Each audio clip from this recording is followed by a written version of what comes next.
G'day bike riders! A while ago we posed the question as to whether the installation of a few more wands was a meaningful improvement or a half-baked effort. After a couple of months since they were installed, this week we're going to try to answer our own question.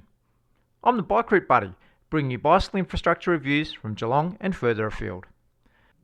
So here we are in my hometown of Geelong, Victoria, Australia, for those of you watching from overseas. Geelong is a city of about 250,000 people.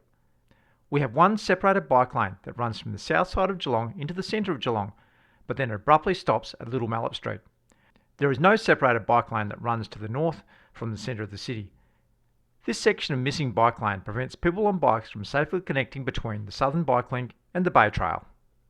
At the corner of Jerringap Street and Little Mallet Street, right at the end or the start of the Southern Bike Link, depending on which way you were travelling, there was this constant problem of people illegally parking their cars in the bike lane, usually with impunity.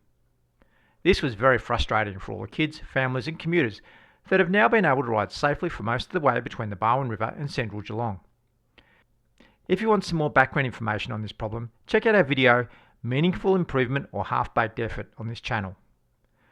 To cut a long story short, after some advocacy to try to prevent drivers from parking in the bike lane, the City of Greater Geelong installed 3 or 4 more new wands, extending the separated section by about 10 metres. So thanks to the City of Greater Geelong for putting in these extra wands. Unfortunately, they weren't extended all the way to the intersection, and I'm really unsure why they weren't. Little Mallet Street is one way, so no people driving vehicles are exiting Little Mallet Street and turning left into Jerringap Street. There was a gap left that was big enough for about 1.5 cars, and as it was not barricaded off by curbs or wands, we knew that people would just use it to park their cars. Within a couple of days of the new wands being installed, my son came home from school and said he had seen a driver parking there, and I had a few other people mention to me that people were still stopping there for the next few weeks. Anyway, it only took me a few weeks to find someone stopped here, so I stopped, and he wasn't too happy when I asked him why he was stopped in the bike lane. Hey dude, that's not a parking spot, it's a bike lane.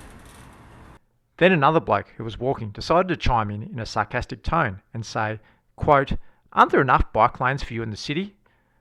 Which I didn't quite catch on camera, but this was kind of a random thing to say when someone is parking in the bike lane. Not only was this car parked here loading an unregistered electric motorbike disguised as an e-bike onto the trailer, immediately in front another driver stops illegally. Thanks to the wands installed, the driver had to stop in the roadway and not in the bike lane.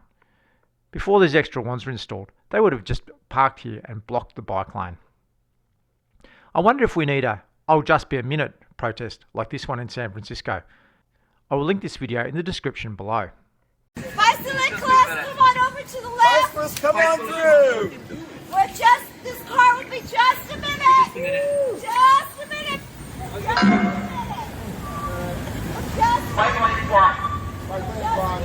We're going to be just a minute. We're going to be here just a minute. Thank you! People who park their cars in the bike lane often just say, "I'm only going to be just a minute." Or what harm am I causing?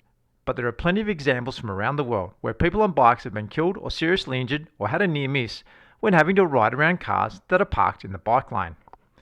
Anyway, so to answer our earlier question, that extra few wands improved the situation, preventing multiple people from parking their cars here, but it didn't solve the problem, still providing space for one car. Though it seems that people are still trying to extend the illegal parking space by pushing the wands out with their cars, as you can see as the first one is a bit bent over.